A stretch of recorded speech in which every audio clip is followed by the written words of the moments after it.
Hi there and welcome to another midweek memo. Now I thought today it was only appropriate to come to Buckingham Palace. Some of you will have been here already, others perhaps aren't able to make it, and we're here a little bit on your behalf. And it is quite an extraordinary place to be right now. There are seas of floral tributes around the bases of the trees in St James's Park.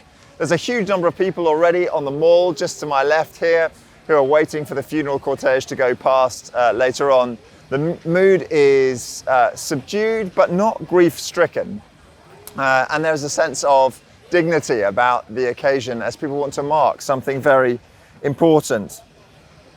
Now, each one of us is going to have our own take on what has happened in the last week, our own way of responding to the death of the Queen and all that it signifies for us. There are so many dimensions to this event.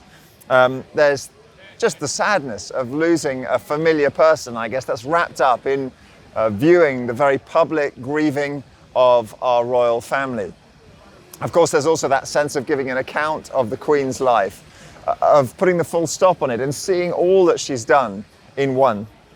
And finally, we're looking ahead to a new future, a future with a new king, and wondering all that that means. Where should we look in all of this? Well, I've been encouraged again and again as I thought about the Queen's life to be pointed in the midst of all of this to the Lord Jesus. There was a sense in her Christmas broadcast of this last year that she almost knew what was coming. She spoke of the amazing simplicity of the Christmas story. Simple happenings, she said, that formed the starting point of the life of Jesus, a man whose teachings have been handed down from generation to generation and have been the bedrock of my faith. And I love the way she concluded. She said this: his birth marked a new beginning. As the carol says, the hopes and fears of all the years are met in thee tonight. All our hopes and fears at this moment are to be met in the Lord Jesus. He's the one that she pointed us to as a nation, and he's the one we should focus our minds on right now, whatever we think about as we look towards the future. And so I want to encourage you. Perhaps you feel a sense of sadness at the moment. Perhaps you've been watching a lot of the coverage. It's quite overwhelming sadness to see in the Lord Jesus the hope of new life that he offers to all who trust in him, including, we believe, our Queen. And as we move into hope, also a sense of trust in the Lord Jesus about the future, that we would depend on him, who is the firm anchor for all our hopes individually and as our nation. Thanks so much for joining us. 3 things to share with you by way of notices. First of all, please do join us this evening at Prayer at the Centre on Zoom. That's at 8 p.m. You can find a link to that just below in the description to this video. It's a chance to get together and pray. And you know, the monarchs of our nation over time have occasionally called a whole nation together to pray. And the Queen was a prayer. She really asked for prayers for her. And it's a great time for us to join together, not least to be praying for our nation and all that's going on in our church. So do come and join us, whether for the first time or the 8th time this evening at 8 p.m. for that.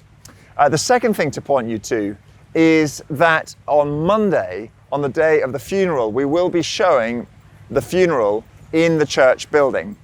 So if you're home alone or you'd like to join with others for whatever reason to watch that together, please do come and join us. The church will be open from 10:30 and the funeral begins at 11. And please do bring a packed lunch if you like to stay on and watch the rest of the coverage from the day there. Many thanks in advance to those who are willing to help put that together.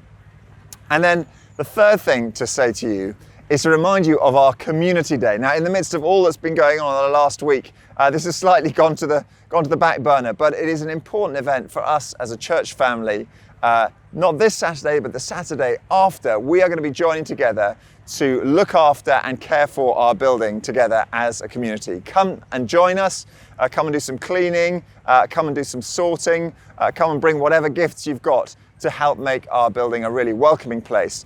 If you're coming, we'd love to hear from you. Please do sign up on the link below in the description. It'll be a great time to get together. We'll have some lunch together as well. as a community, and that'll be a great way of expressing the kind of thing we've been thinking of in our Sunday services, of ourselves as a church body. Thanks so much for joining us.